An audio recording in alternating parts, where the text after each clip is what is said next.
Welcome to Shri Med class. आज इस video में हम कुछ सिस्टम पढ़ेंगे। कुछ सिस्टम के अंदर इन्फ्लामेशंस हो जाता है बॉडी के अंदर। तो सबसे पहले हम इन्फ्लामेशन के बारे में जानेंगे। इन्फ्लामेशन एक प्रोटेक्टिव प्रोसेस है जो बॉडी टिश्यू में इंजरी या इरिटेशन होने से होता है। इसे बॉडी का डिफेंस मैकेनिज्म भी कहते हैं। जब बॉडी में इन्फेक्शन होता है तो बॉडी उस एरिया को प्रोटेक्ट करती है और बॉडी उसके प्रति रिएक्शन देती है और हीलिंग प्रोसेस भी स्टार्ट कर देती है। इन्फ्लामेशन के कुछ कार्डिनल साइंस होते हैं जैसे कि redness, heat, swelling, pain, loss of function. अब हम पढ़ेंगे मेनिंजाइटिस। मेनिंजाइटिस का मीनिंग होता है ब्रेन के कवरिंग में सूजन आना। यह एक बहुत ही सीरियस डिजीज़ है। इसे हिंदी में दिमागी बुखार या ब्रेन इन्फ्लामेशन भी कहते हैं। ये बीमारी ब्रेन में और स्पाइनल कॉर्ड को कवर करने वाली प्रोटेक्टिव मेम्ब्रेन जैसे कि मेनिंजाइटिस में होने वाला इन्फ्लामेशन है। इन्फ्लामेशन के बहुत सारे कारण हो सकते हैं। मेनिंजाइटिस यानी कि अक्सर अचानक फ्लू की तरह शुरू होता है और तेज़ी से यह डेंजरस कंडीशन में भी हो सकता है। Second, high fever. थर्ड, स्टीफ नेक और सीवियर हेडेक और लाइट सेंसिटिविटी यानी कि फोटोफोबिया जैसी भी कंडीशंस हो सकती है। इसमें कन्फ्यूजन्स, मेंटल चेंजेस, वॉमिटिंग, ये सारी चीज़ें होती है। नेक्स्ट, जब बच्चों में बहुत ज़्यादा रोना, खाना न खाना, लिथार्जी यानी सुस्ती आना या सिर के ऊपर वाला फॉन्टेनल अगर उभरा हुआ हो तो ये कंडीशन मेनिंजाइटिस को शो करती है। नेक्स्ट हम पढ़ेंगे encephalitis. Encephalitis brain tissue inflammation को कहते हैं। एन्सेफेलाइटिस का मीनिंग होता है ब्रेन फीवर। यह एक बहुत ही डेंजरस सिचुएशन है। इसमें जो ब्रेन के टिश्यू होते हैं उसमें स्वेलिंग आ जाती है, इन्फ्लामेशन हो जाता है और ये स्वेलिंग मोस्टली वायरल इन्फेक्शन के कारण होती है। एन्सेफेलाइटिस के मुख्य कारण ये हो सकते हैं जैसे कि herpes simplex virus, Japanese encephalitis यानी कि जो मच्छर होते हैं कीड़ों के काटने से ये वायरस फैलता है। नेक्स्ट, अर्बो वायरस से भी ये हो सकता है। उससे ऑटो इम्यून डिजीज़ हो सकती है या ऑटो इम्यून रिएक्शंस हो सकते हैं। इम्यून सिस्टम गलती से अपने ही जो ब्रेन की सेल्स होती है उन पर अटैक करना शुरू कर देती है। स्पेशली ये माल न्यूट्रिशन बच्चों में ज़्यादा देखने को मिलती है, यानी कि बिहार जैसे एरिया में ये ज़्यादा देखने को मिलती है और इसे चमकी फीवर के नाम से भी जानते हैं। ये एक्यूट एन्सेफेलाइटिस के रूप में भी देखा गया है जो माल न्यूट्रिशन बच्चों को ज़्यादा अफेक्ट करता है। इसके सिम्टम्स होते हैं high fever, severe headache, confusion, hallucination, seizures और stiff neck. High fever 103 degree Fahrenheit या उससे अधिक हो सकता है। सीवियर हेडेक जिसमें पेशेंट को सीवियर हेडेक होता है। कन्फ्यूजन जिसमें भ्रम होता है। हेलुसिनेशन, पेशेंट जो होता है वो अजीब व्यवहार करने लग जाता है जैसे कि सुस्ती आना, सीजर्स आना या फिट्स आना। स्टिफ नेक, गर्दन और पीठ में एकदम कड़क फील होना या लॉस ऑफ कॉन्शियस भी हो सकता है। नेक्स्ट हम पढ़ेंगे न्यूराइटिस। न्यूराइटिस का मीनिंग होता है नर्व में इन्फ्लामेशन होना। यह एक ऐसी मेडिकल कंडीशन है जिसमें पेरिफेरल नर्व जो होती है उसमें स्वेलिंग आ जाती है, जलन हो सकती है या ये डैमेज भी हो सकती है जिससे बॉडी में नंबनेस, वीकनेस, ये सारी कंडीशंस होती है। सिम्टम्स इसके होते हैं पेन एंड टिंगलिंग यानी नसों में दर्द होना, जलन होना, झुंझुनी होना, वीकनेस ऑफ नर्वनेस हो सकता है यानी कि मसल्स में कमज़ोरी होना या सुन्नपन होना, लॉस ऑफ फंक्शन यानी प्रभावित हिस्से में काम करने वाले में कमी होना जैसे कि हाथ पैर में सुस्ती आना। नेक्स्ट हम पढ़ेंगे ऑप्टिक न्यूराइटिस। ऑप्टिक न्यूराइटिस का मीनिंग होता है आई की नर्व में इन्फ्लामेशन होना, यानी कि ऑप्टिक नर्व में स्वेलिंग होना या इन्फ्लामेशन होना ऑप्टिक न्यूराइटिस कहलाता है। इसमें क्या होता है, जो ऑप्टिक नर्व होती है वो विजुअल इंफॉर्मेशन को ब्रेन तक ले जाने का काम करती है। इस नर्व के अंदर स्वेलिंग आ जाती है तो माइलिन यानी कि नर्व को कवर करने वाली जो फैटी सब्सटेंस है वो डैमेज हो जाती है जिससे विज़न पर बुरा इफेक्ट पड़ता है। सिम्टम्स इसके दिखाई देंगे विजन लॉस, यानी कि अचानक आंख में धुंधलापन दिखाई देना। Second symptom pain with eye movement, यानी कि आंखों को घुमाने पर डल होना और पेन होना, हल्का हल्का दर्द होना। कलर विजन डिफेक्ट ये होता है रंगों का कलर फीका दिखता है या कम चमकदार दिखता है। फ्लिकरिंग लाइट का मतलब होता है आंखों के सामने अचानक रोशनी की चमक दिखना। तो ये सारे सिम्टम्स दिखते हैं ऑप्टिक न्यूराइटिस में। नेक्स्ट हम पढ़ेंगे माइलाइटिस। माइलाइटिस का मीनिंग होता है स्पाइनल कॉर्ड में इन्फ्लामेशन हो जाना। स्पाइनल कॉर्ड यह एक न्यूरोलॉजिकल डिसऑर्डर है। इसमें जो रीढ़ की हड्डी होती है उसके जो टिश्यू होते हैं उसमें इन्फ्लामेशन यानी कि स्वेलिंग हो जाती है और इन्फ्लामेशन हो जाता है। स्पाइनल कॉर्ड जो होता है उसमें ट्रांसवर्स माइलाइटिस होता है। यह सबसे एक आम प्रकार है जिसमें रीढ़ की हड्डी के एक हिस्से के दोनों तरफ स्वेलिंग आ जाती है। इफेक्ट क्या होता है, नर्व के आसपास जो माइलिन होती है उसको नुकसान पहुंचाती है और जिससे नर्व मैसेज शरीर तक नहीं पहुंच पाते हैं। सिम्टम्स क्या होगा, अचानक पीठ में दर्द होना, पैरों या हाथों में दर्द होना, पैरालिसिस होना, वीकनेस होना, नमनेस होना और यूरिन में प्रॉब्लम्स होना और स्टमक संबंधी प्रॉब्लम्स भी हो सकती है। कॉजेज इसके हो सकते हैं वायरल इन्फेक्शन हो सकता है, इम्यून सिस्टम गड़बड़ भी हो सकता है और मल्टीपल स्क्लेरोसिस जैसी बीमारियां भी हो सकती है। नेक्स्ट हम पढ़ेंगे पॉलीन्यूराइटिस, जिसका मीनिंग होता है मल्टीपल नर्व इन्फ्लाम। पॉली का मतलब होता है एक से ज़्यादा। पॉलीन्यूराइटिस का मीनिंग होता है एक साथ शरीर में कई नर्व में सूजन आ जाना या इन्फ्लामेशन हो जाना या बर्निंग होना, दैट इज़ अ पॉलीन्यूराइटिस। पॉलीन्यूराइटिस एक ऐसी मेडिकल कंडीशन है जिसमें नर्व में इन्फ्लामेशन हो जाता है, सूजन आ जाती है। जब बॉडी की मल्टीपल पेरिफेरल नर्व एक साथ अफेक्ट होती है तो उसे पॉलीन्यूराइटिस कहते हैं। इसमें नर्व की फंक्शन कमज़ोर हो जाती है। सिम्टम्स दिखेंगे नमनेस, हाथ पैरों में सूजन, ठीक है, और कमज़ोरी यानी कि वीकनेस, जलन या दर्द भी हो सकता है। कॉजेज यह किसी इन्फेक्शन या टॉक्सिन्स के कारण भी हो सकता है और विटामिन B12 की कमी से भी हो सकता है और अगर किसी पर्सन को डायबिटीज़ है तो भी पॉलीन्यूराइटिस हो सकता है। नेक्स्ट हम पढ़ेंगे गैंग्लियोनाइटिस। गैंग्लियोनाइटिस का मीनिंग होता है नर्व गैंग्लिया इन्फ्लाम, यानी कि गैंग्लिया जो नर्व होती है वहाँ पर सूजन या इन्फ्लामेशन हो जाना। ये जो डिजीज़ है वो नर्वस सिस्टम से रिलेटेड है क्योंकि मुख्य रूप से नर्वस सिस्टम में सिग्नल ट्रांसमिशन का काम होता है। जब इन नर्व सेंटर्स में इन्फेक्शन या डैमेज या स्वेलिंग आ जाती है तो उसे गैंग्लियोनाइटिस कहते हैं। इसमें स्पेशली स्पाइनल इश्यूज़, इन्फेक्शंस जैसे कि हर्प सिम्प्लेक्स वायरस, ट्रॉमा यानी नसों में चोट, बैक्टीरियल इन्फेक्शन या सिम्टम्स दिखाई देते हैं। नमनेस और टिंगलिंग यानी कि जोड़ों के आसपास नसों में खराबी, दर्द या फिर बहुत ज़्यादा पेन किलर यूज़ करना, स्टीरॉयड यूज़ करना, जिसकी वजह से ये प्रॉब्लम्स ठीक हो सकती है। दर्द वाली जगहों पर नसों को शांत करने के लिए इंजेक्शन लगाया जाता है और यदि गैंग्लियन सिस्ट से जुड़ा हो तो उसे ठीक करने के लिए स्प्लिंट या फिजियोथेरेपी भी यूज़ की जाती है। नेक्स्ट हम पढ़ेंगे सेरिबेलाइटिस। ये एक रेयर न्यूरोलॉजिकल कंडीशन है जिसमें दिमाग के सेरिबेलम वाले हिस्से में इन्फ्लामेशन हो जाता है। सेरिबेलम हमारे सर के पीछे के हिस्से में होता है और इसका मेन काम बॉडी बैलेंस और कोऑर्डिनेशन को मेंटेन करना होता है। सेरिबेलम का मतलब होता है सेरिबेलम प्लस आइटिस यानी सेरिबेलम वाले एरिया में सूजन आना। इसमें क्या होता है, चलने फिरने में दिक्कत होती है, डिजीनेस, बैलेंस खोने जैसी प्रॉब्लम्स आ सकती है।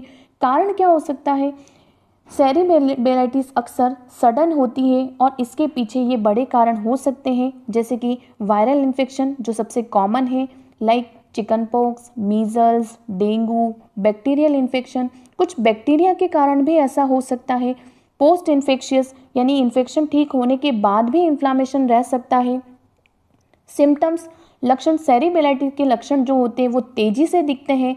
फॉर एग्जांपल अटैक्सिया, उसमें चलने में लड़खड़ाहट और बॉडी का बैलेंस ना बनना, डिजीनेस, सर चक्कर आना और नोजिया वॉमिटिंग जैसी प्रॉब्लम्स हो सकती है।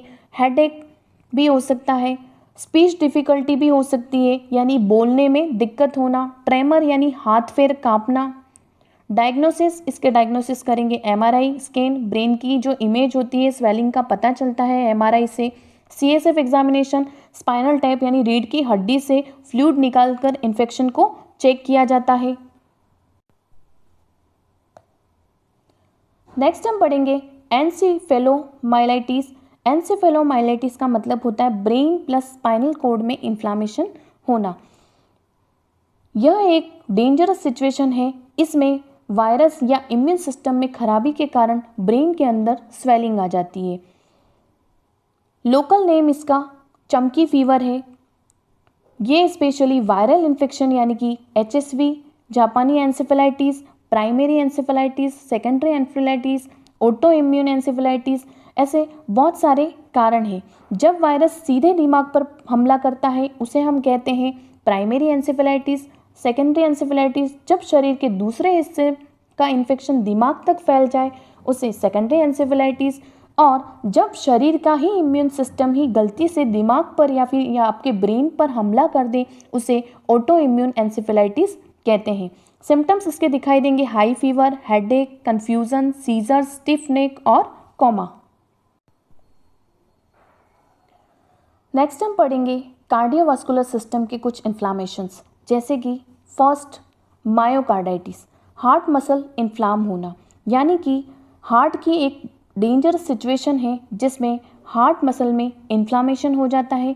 ये एक ऐसी सिचुएशन है जिसमें हार्ट की ब्लड पंप करने की जो कैपेसिटी होती है वो कम हो जाती है और जो हार्ट है उसके जो मसल्स है उसको डैमेज कर सकती है, जिससे हार्ट वीक हो जाता है और जो हार्ट रेट होती है वो इर्रेगुलर हो सकती है। कारण इसके क्या होंगे? वायरल इन्फेक्शन सबसे कॉमन कारण है। फॉर एग्जांपल कोविड-19, फ्लू या कॉमन कोल्ड जैसे वायरस भी हो सकते हैं। इम्यून सिस्टम रिस्पॉन्स भी होता है। कभी कभी शरीर का इम्यून सिस्टम ही वायरस से लड़ते हुए गलती से हार्ट की मसल्स को डैमेज कर सकता है या नुकसान पहुंचाता है।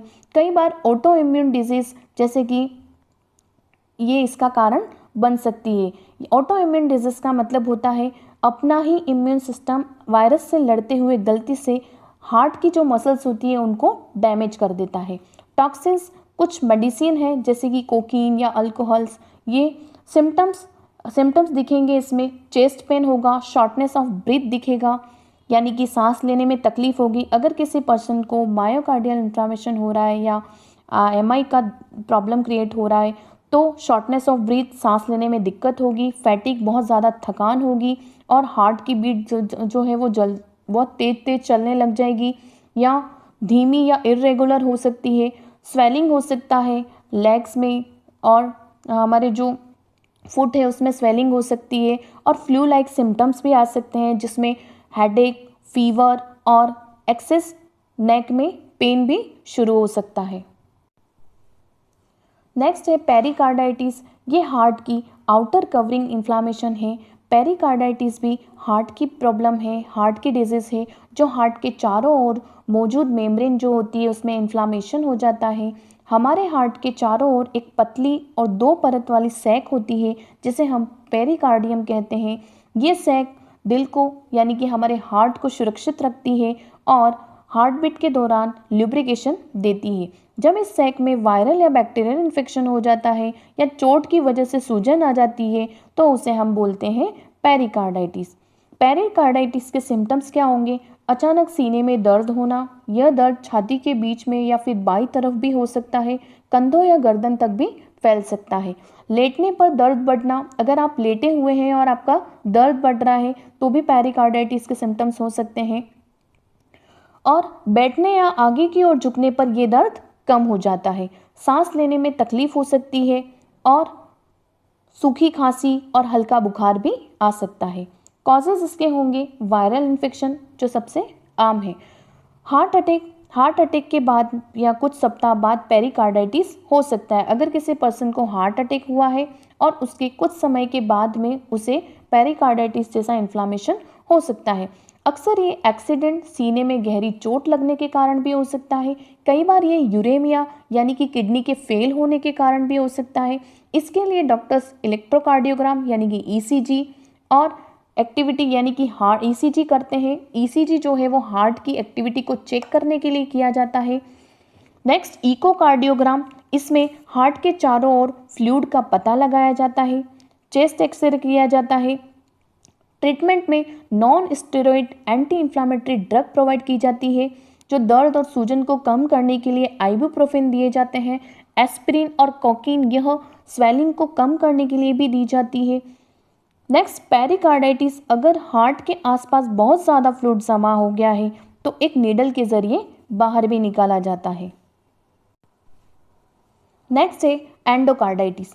एंडोकार्डाइटिस एक इनर लाइनिंग या हार्ट वॉल का एक सीरियस इन्फेक्शन है। यह स्थिति तब होती है जब बॉडी के किसी अन्य हिस्से में बैक्टीरिया या फंगस ब्लड स्ट्रीम के थ्रू हार्ट तक पहुंच जाते हैं और वॉल में चिपक कर इन्फेक्शन को फैलाते हैं।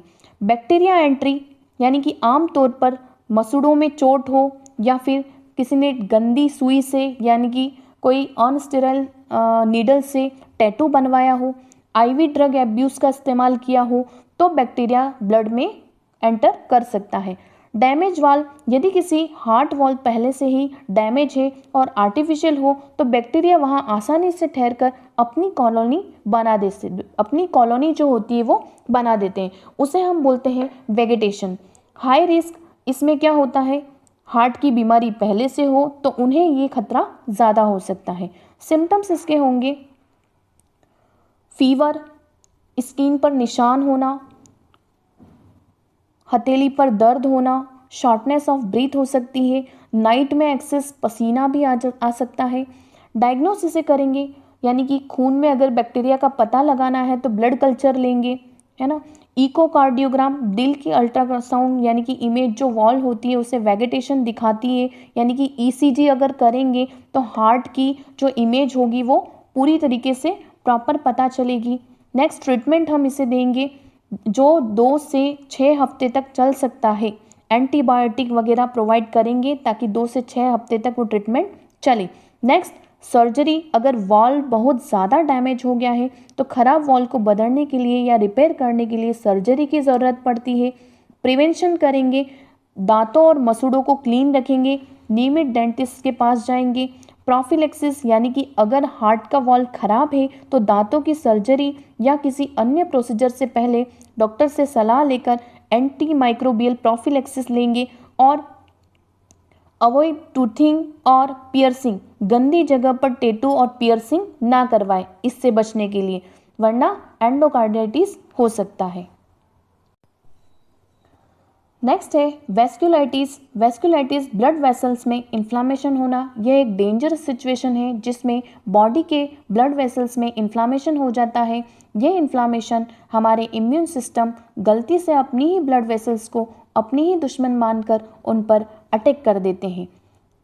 डैमेज क्या होता है, वेसल्स थिक हो जाती है, नैरो हो जाती है, कमज़ोर या डैमेज भी हो सकती है। इफ़ेक्ट होंगे, इसके कारण बॉडी के ऑर्गन्स और टिश्यू तक ब्लड का बहाव कम हो जाता है और रुक जाता है, जिससे हमारे ऑर्गन्स कार्य करना बंद कर देते हैं। कारण क्या है इसके, ऑटो इम्यून रिएक्शन हो सकता है, वही जो हमारे इम्यून सिस्टम है गलती से अपनी ही वेसल्स पर अटैक करना शुरू कर देते हैं।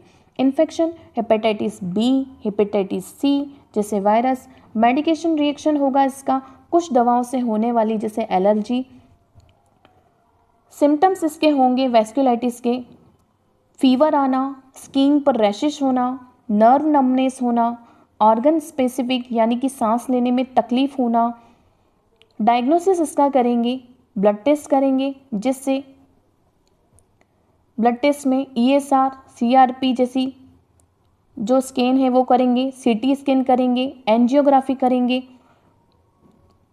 और ट्रीटमेंट में कॉर्टिकोस्टेरॉइड देंगे सूजन को कम करने के लिए, जैसे कि प्रेडनिसोन, इम्यूनोसप्रेसेंट, इम्यून प्रोसेस को दबाने वाली ड्रग देंगे ताकि वेसल्स को डैमेज ना पहुंचाए। और इम्यून प्रोसेस को दबाने वाली ड्रग कौन सी होती है, मेथोट्रेक्साट और साइक्लोफॉस्फेमाइड।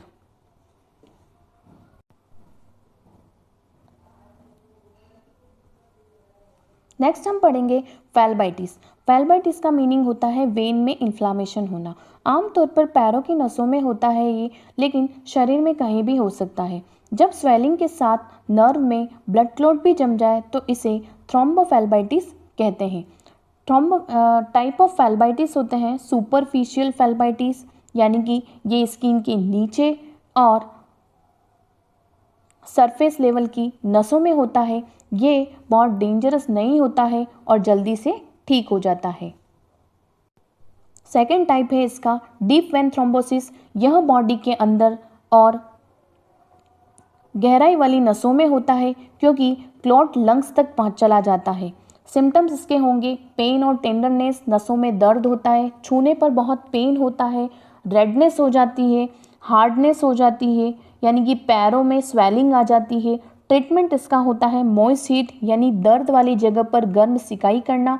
मेडिकेशन इसका होगा सूजन और दर्द को कम करने के लिए एंटी इन्फ्लामेटरी मेडिसिन देंगे, जैसे कि आइबुप्रोफेन।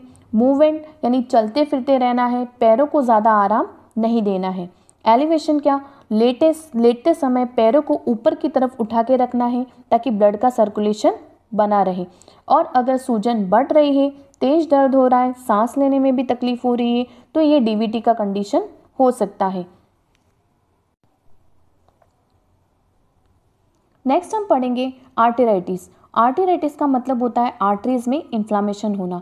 ये हमारे सर्कुलेटरी सिस्टम का एक बहुत ही इंपॉर्टेंट हिस्सा है। आर्टेराइटिस का मतलब होता है इन्फ्लामेशन ऑफ आर्टरी। आर्टरी हमारे शरीर का ऑक्सीजन डिलीवरी सिस्टम है। अगर हम इनमें ब्लॉकेज या प्लाक हो जाए तो कोरोनरी आर्टरी डिजीज या हार्ट अटैक जैसी प्रॉब्लम्स भी हो सकती है। नेक्स्ट है थ्रोम्बोफेल्बाइटिस। ये एक ऐसी कंडीशन है जिसमें ब्लड क्लॉट के कारण एक या एक से ज़्यादा वेन में इन्फ्लामेशन या सूजन आ जाना थ्रोम्बोफेल्बाइटिस कहलाता है। थ्रोम्बो का मतलब होता है ब्लड क्लॉट और फेल्बाइटिस का मतलब होता है वेन में इन्फ्लामेशन होना। ये अक्सर लेग में होता है, लेकिन हाथों या गर्दन में भी हो सकता है। ये कंडीशन पेनफुल होती है और अगर ध्यान ना रखा जाए तो सीरियस कॉम्प्लिकेशन भी हो सकता है। Type of thrombophlebitis superficial thrombophlebitis. Superficial में क्लोट स्किन की सरफेस के पास वाली वेन में बनता है। ये पेनफुल होता है और लेकिन ज़्यादा खतरनाक नहीं होता है। डीप वेन थ्रोम्बोसाइटिस ये डेंजरस कंडीशन है। इसमें अफेक्टेड एरिया में पेन और टेंडरनेस होता है, यानी छूने पर ही दर्द होता है। स्किन का लाल हो जाना या भूरा रंग का हो जाना और नसों में सख्ती होना यानी कि हार्ड हो जाना, पैरों में सूजन होना, अफेक्टेड एरिया में वार्म फील करना। कॉजेज और रिस्क फैक्टर इसके हो सकते हैं लंबे समय तक एक ही जगह पर बैठे रहना, लॉन्ग ट्रैवल या बेड रेस्ट। कई बार इंजुरी यानी कि नसों में कहीं चोट लगी हो तो भी ऐसा हो सकता है। वेरिकोस वेन यानी फूली हुई नसें भी हो सकती है। प्रेगनेंसी या वेट, प्रेगनेंसी में ओबेसिटी के कारण भी ऐसा हो सकता है।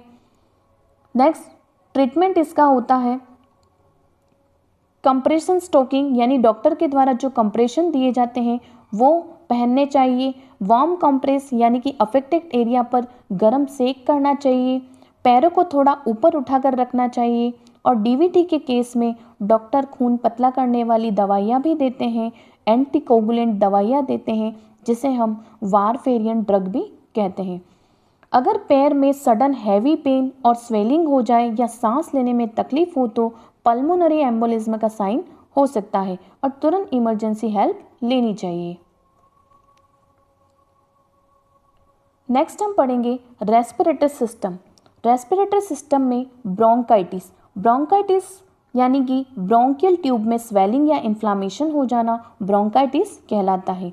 ये नलियाँ लंग्स तक हवा पहुंचाती है। जब इनमें स्वेलिंग हो जाती है और म्यूकस जमा होने लगता है जिससे सांस लेने में दिक्कत होती है।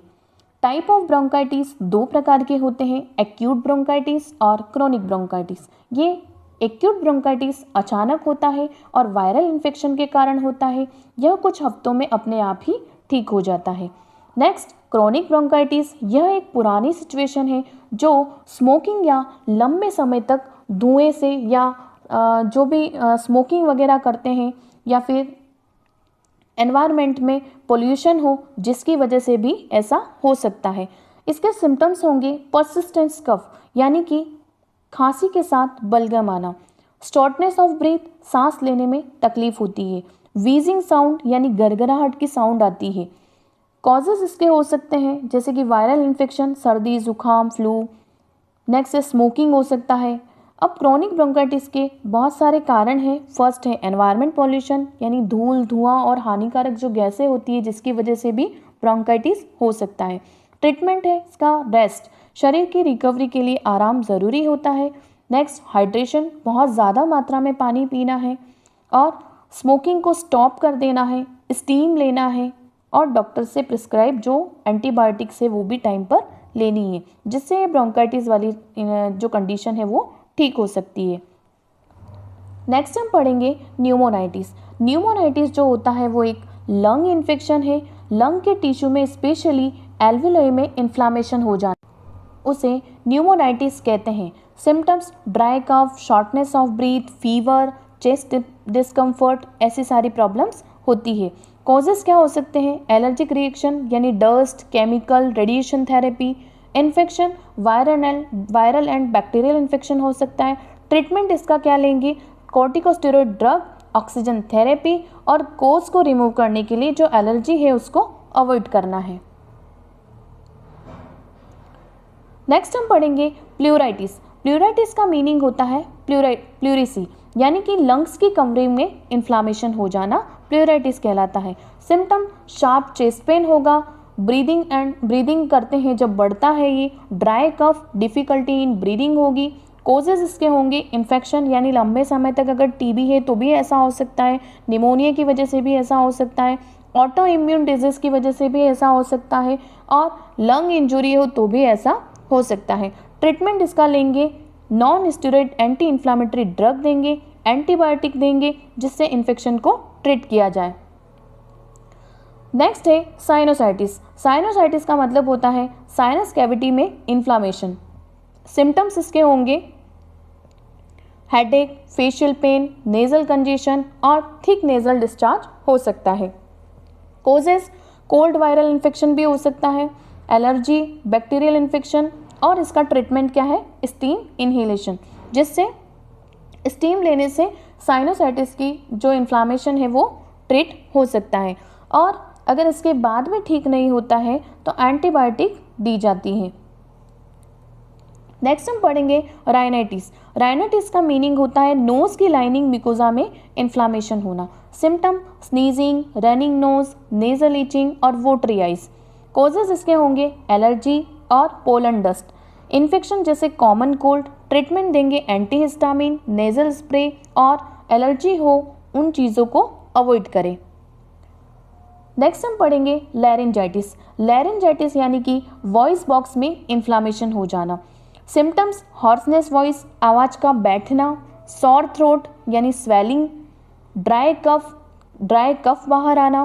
कॉजेज क्या हो सकता है इसका? Viral infection, over use of voice यानी कि किसी का बहुत ज़्यादा बोलना जिसकी वजह से भी लैरिंजाइटिस हो सकता है, कंटिन्यूस बोलने में आ रहा है। स्मोकिंग, उसकी वजह से भी ऐसा हो सकता है। ट्रीटमेंट इसका क्या है? वॉइस रेस्ट, थोड़ी देर के लिए रेस्ट करें, वार्म फ्लूइड यानी कि गर्म फ्लूइड लें और स्टीम इन्हेलेशन इसका ट्रीटमेंट है। नेक्स्ट है टॉन्सिलाइटिस। टॉन्सिलाइटिस का मीनिंग होता है थ्रोट की लिम्फोइड टिश्यू में इन्फ्लामेशन होना यानी कि टॉन्सिल्स में इन्फ्लामेशन होना। सिम्टम्स इसके होंगे सोर थ्रोट, डिफिकल्टी स्वेलोइंग और फीवर और स्वॉलन इन टॉन्सिल्स। कॉजेज इसके होंगे वायरल इन्फेक्शन, बैक्टीरियल इन्फेक्शन और स्पेशली बैक्टीरियल इन्फेक्शन में स्ट्रेप्टोकोकस। ट्रीटमेंट होगा antibiotic, warm saline gargle, pain relief medicine and biotics. Antibiotics जो है वो पेन रिलीफ के लिए टॉन्सिलाइटिस में दिया जाता है। नेक्स्ट हम पढ़ेंगे गैस्ट्राइटिस। डाइजेस्टिव सिस्टम का फर्स्ट टॉपिक यानी कि गैस्ट्राइटिस। गैस्ट्राइटिस का मीनिंग होता है स्टमक की एक आम समस्या है जिसे हम इन्फ्लामेशन ऑफ स्टमक लाइनिंग भी कहते हैं। हमारे स्टमक के अंदर एक प्रोटेक्टिव म्यूकोजा होती है जो हमारे स्टमक के एसिड से पेट की वॉल को प्रिवेंट करती है। ये प्रोटेक्टिव लेयर वीक हो जाती है तो इसमें इरिटेशन होने लगती है और यही पेट का एसिड हमारी जो पेट की लेयर है यानी कि स्टमक की जो लेयर है उन्हें डैमेज करती है। इसी को हम कहते हैं गैस्ट्राइटिस। अब हम पढ़ेंगे type of gastritis, acute gastritis और क्रोनिक गैस्ट्राइटिस। एक्यूट में अचानक होता है और क्रोनिक में धीरे धीरे डेवलप होता है। एक्यूट गैस्ट्राइटिस ये अचानक शुरू होता है और शॉर्ट टर्म के लिए होता है। क्रोनिक गैस्ट्राइटिस यानी कि ये लंबे समय तक होता है और धीरे धीरे डेवलप होता है। इसके मेन कारण हैं बैक्टीरिया इन्फेक्शन, ये सबसे मेन कारण और आम कारण है। इसमें बैक्टीरिया के जो स्टमक के बैक्टीरिया होते हैं उनमें इसमें स्टमक के जो बैक्टीरिया होते हैं वो लेयर्स में इन्फ्लामेशन कर देते हैं। इसके लिए पेन किलर देते हैं जैसे कि एस्पिरिन, आइबुप्रोफेन जैसी दवाएं, रेगुलर यूज़, अल्कोहल स्मोकिंग, ज़्यादा शराब पीना या स्मोकिंग करना भी खाता है। स्ट्रेस से भी ऐसा हो सकता है। ऑटो इम्यून रिस्पॉन्स भी ऐसा हो सकता है, जब शरीर की इम्यूनिटी ही जो स्टमक की लेयर्स हैं उन पर अटैक करने लग जाए तो भी ऐसी कंडीशन आ सकती है। इसके सिम्टम्स होंगे burning sensation, stomach pain, nausea and vomiting, bloating, खट्टी डकार आना। इसका ट्रीटमेंट होता है एंटासिड देना। एंटासिड में डाइजीन, जेलुसिल जैसे एग्जाम्पल्स हैं और ओमिपेराजोल, पेंटापेराजोल जो एंटीबायोटिक होती है वो प्रोवाइड की जाती है। नेक्स्ट, लाइफस्टाइल चेंज करनी चाहिए, जैसे कि स्पाइसी फूड को अवॉइड करना चाहिए, ऑयली फूड से बचना चाहिए और थोड़ा थोड़ा करके कई बार स्मॉल फ्रीक्वेंट में मील लेना चाहिए। स्पेशली कैफ़ीन, चाय, कॉफ़ी और अल्कोहल को रिड्यूस करें और डाइट में कर्ड, कोल्ड मिल्क और फाइबर युक्त डाइट लें। नेक्स्ट हम पढ़ेंगे एंट्राइटिस। एंट्राइटिस का मीनिंग होता है स्मॉल इंटेस्टाइन में इन्फ्लामेशन होना, छोटी आंत। स्मॉल इंटेस्टाइन का मीनिंग होता है छोटी आंत। यह स्पेशली कंटामिनेटेड फूड और वाटर के खाने से या पीने से होती है। एंट्राइटिस का मीनिंग होता है इन्फ्लामेशन ऑफ स्मॉल इंटेस्टाइन। यह स्टमक के निचले हिस्सों में सूजन और जलन पैदा करते हैं। कॉमन कोज होता है इसका norovirus. Specially bacteria salmonella E coli infection का कारण है, इन्फ्लामेशन का कारण है। गैस्ट्रोएंट्राइटिस जब इंटेस्टाइन के साथ स्टमक में स्वेलिंग होती है तो इसे हम गैस्ट्रोएंट्राइटिस कहते हैं। सिम्टम्स इसके diarrhoea, abdominal pain, cramps, fever और नोजिया, वॉमिटिंग, डिहाइड्रेशन, ये सारे सिम्टम्स हो सकते हैं। कॉजेस क्या हो सकते हैं? कंटामिनेटेड फूड और वाटर, पुअर हाइजीन।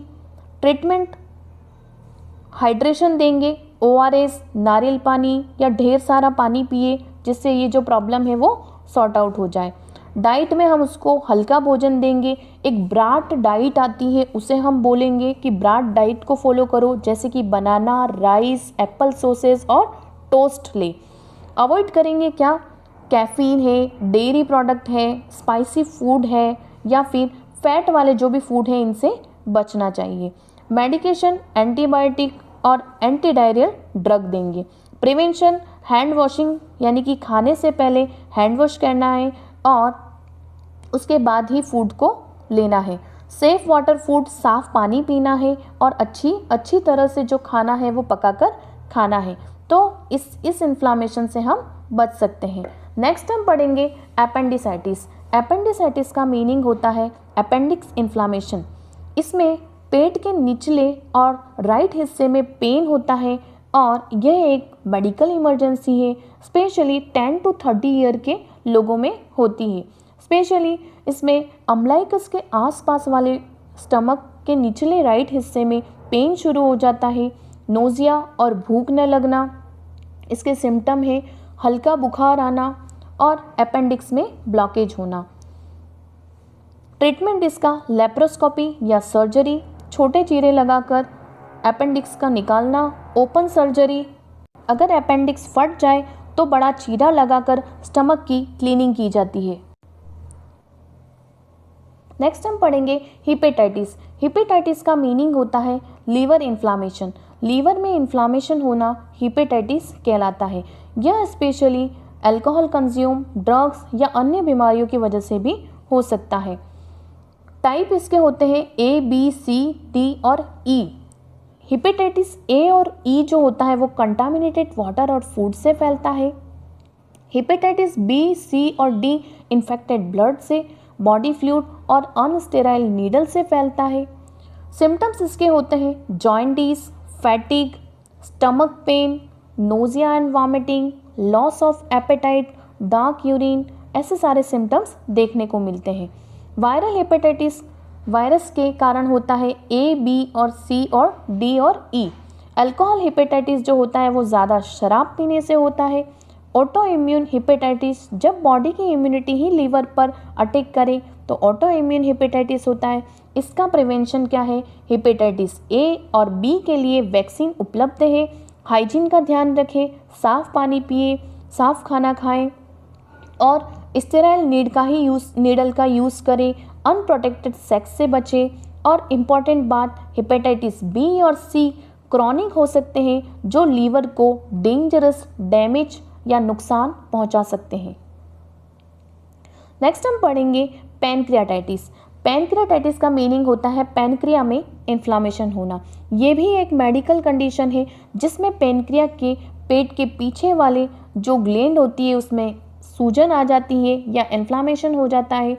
अगर यह ऑर्गन डाइजेशन के लिए, एंजाइम और ब्लड शुगर कंट्रोल करने के लिए इंसुलिन बनाता है, जब यह इन्फ्लाम हो जाता है तो इसमें तेज दर्द होने लगता है।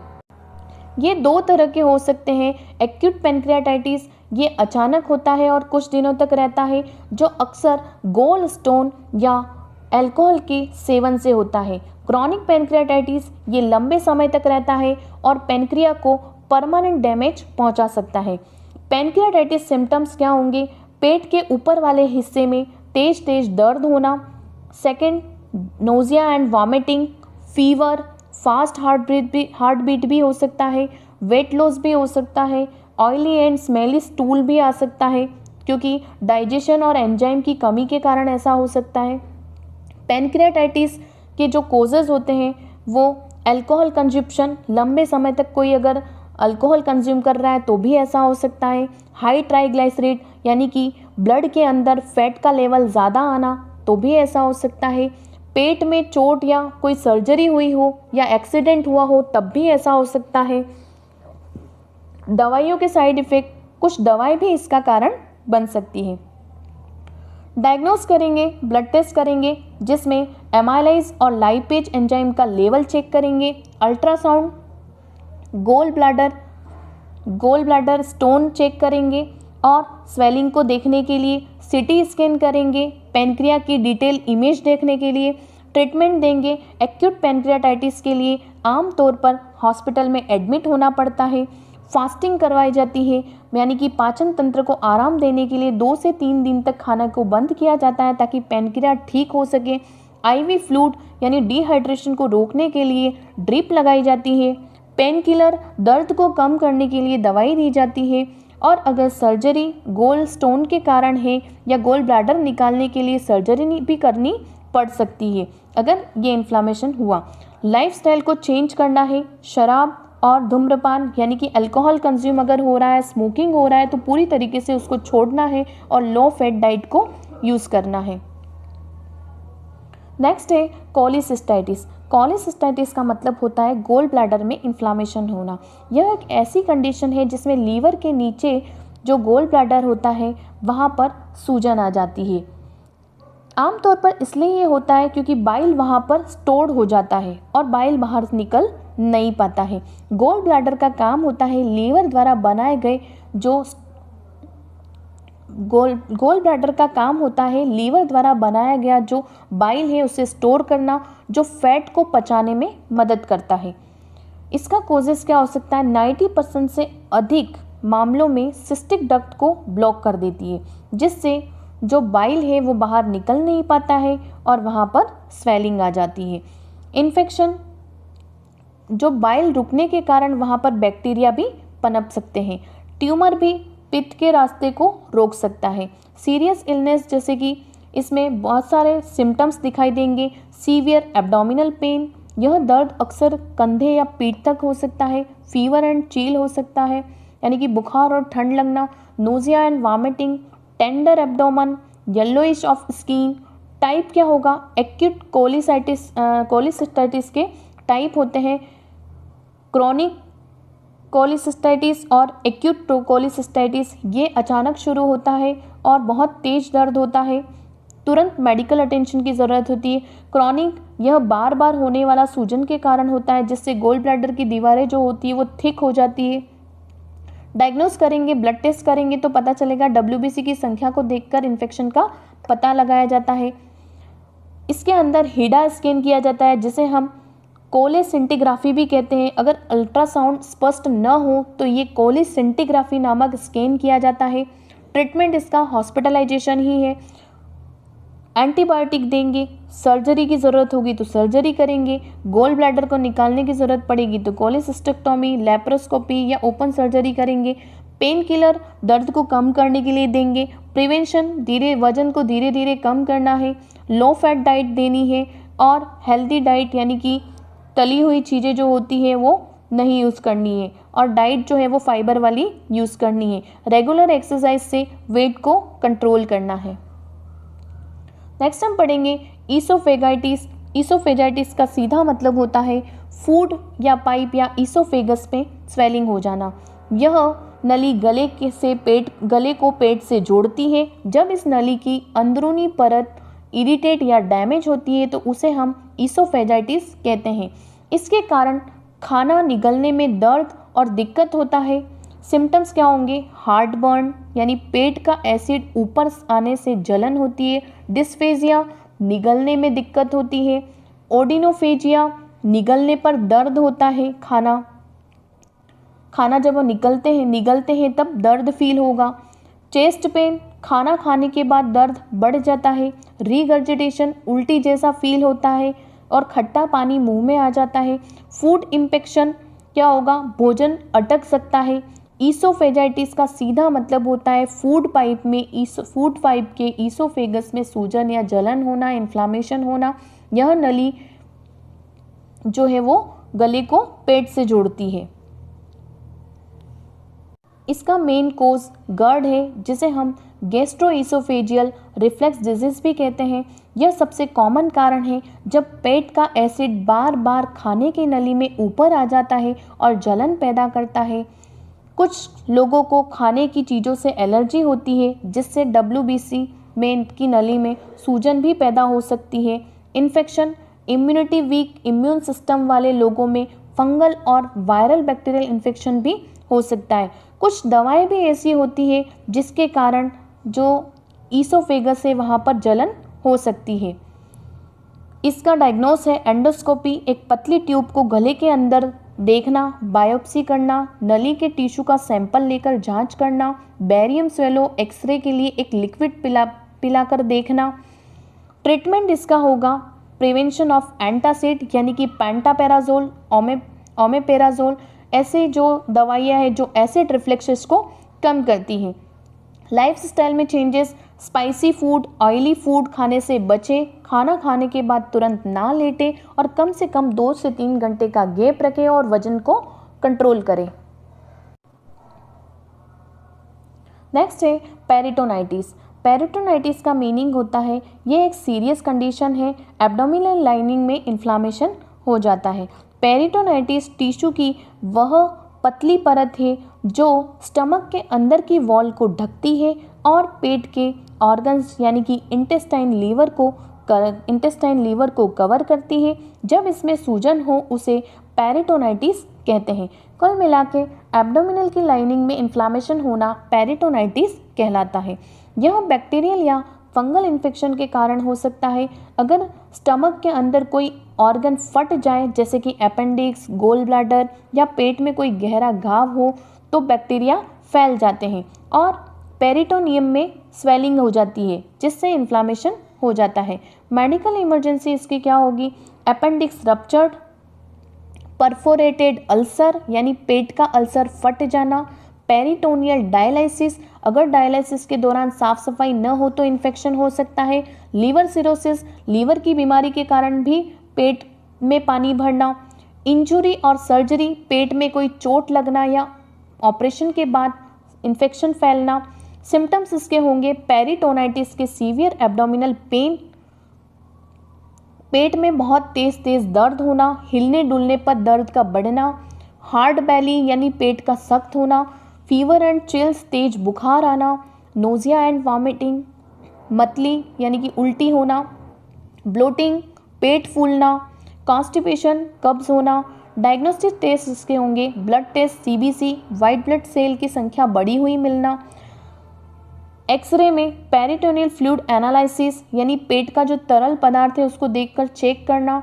ट्रीटमेंट इसका क्या होगा, हॉस्पिटलाइजेशन, एंटीबायोटिक ड्रग प्रोवाइड करेंगे, सर्जरी अगर कोई अंग फटा हो तो, एपेंडिसाइटिस अल्सर हो तो उसे ठीक करने के लिए तुरंत ऑपरेट किया जाएगा, सपोर्टिव केयर प्रोवाइड की जाएगी और दर्द को कम करने के लिए कुछ पेन किलर दी जाएगी। कॉम्प्लिकेशन अगर इलाज न कराए तो सेप्सिस इन्फेक्शन हो सकता है, यानी कि ये जो इन्फ्लामेशन है पूरी बॉडी में भी फैल सकता है, ऑर्गन फेल हो सकते हैं, किडनी वर्क करना बंद कर सकती है और इससे डेथ भी हो सकती है। नेक्स्ट हम पढ़ेंगे गैस्ट्रिक अल्सर इन्फ्लामेशन। ये पेट में अल्सर और सूजन होना, यानी कि गैस्ट्रिक अल्सर इन्फ्लामेशन का मतलब होता है पेट के अंदर सूजन होना। पेट में अल्सर या सूजन होना गैस्ट्रिक अल्सर इन्फ्लामेशन कहलाता है। नेक्स्ट हम पढ़ेंगे स्टोमेटाइटिस। स्टोमेटाइटिस का सीधा मतलब माउथ के अंदर इन्फ्लामेशन होना। यह गालों के अंदर, होंठों पर या मसूड़ों पर भी हो सकता है। इसे स्टोमेटाइटिस कहते हैं, inflammation of the mouth. General language में अगर कहा जाए तो इसे माउथ की लाइनिंग में इन्फ्लामेशन कहेंगे। टाइप ऑफ स्टोमेटाइटिस ऑप्थस अल्सर, ये सबसे कॉमन टाइप है। ये छोटे गालों पर सफ़ेद या पीले या छाले होते हैं जिनके किनारे लाल होते हैं। सेकंड, हर्ब स्टोमेटाइटिस, यह एक वायरल इन्फेक्शन है। इसमें होठों के आसपास या अंदर ब्लिस्टर यानी फफोले बन जाते हैं। डेंचर स्टोमेटाइटिस, नकली दांत जो होते हैं सही से फिट न होने के कारण या साफ सफाई न रखने के कारण भी ऐसा हो सकता है। कारण इसके होंगे स्ट्रेस यानी अत्यधिक तनाव और नींद की कमी, न्यूट्रिशनल डेफिशिएंसी, विटामिन B12 की कमी, फॉलिक एसिड की कमी और आयरन की कमी से भी स्टोमेटाइटिस हो सकता है। Infection, viral, bacterial, fungal infection के कारण भी ऐसा हो सकता है। कैंसर ट्रीटमेंट इसका होगा कीमोथेरेपी, रेडिएशन के साइड इफ़ेक्ट, ये सारे। एलर्जी यानी कोई टूथपेस्ट हो गया, माउथ वॉश या किसी खाने की वजह से भी ऐसा हो सकता है। सिम्टम्स दिखेंगे रेडनेस एंड स्वेलिंग। स्टोमेटाइटिस आमतौर पर 1 या 2 हफ्तों में ठीक हो जाते हैं। जल्दी आराम करने के लिए एंटीसेप्टिक जेल का उपयोग कर सकते हैं और माउथ वॉश का उपयोग भी कर सकते हैं। हाइड्रेशन के लिए बहुत ज़्यादा पानी पिए। ओरल हाइजीन को मेंटेन रखने के लिए नरम ब्रश का उपयोग करें और मुंह की साफ सफाई करें। आई होप ये टर्म्स आपके लिए बहुत ही हेल्पफुल रहे होंगे और आगे की इसी तरह की वीडियो देखने के लिए चैनल को सब्सक्राइब करें, लाइक करें।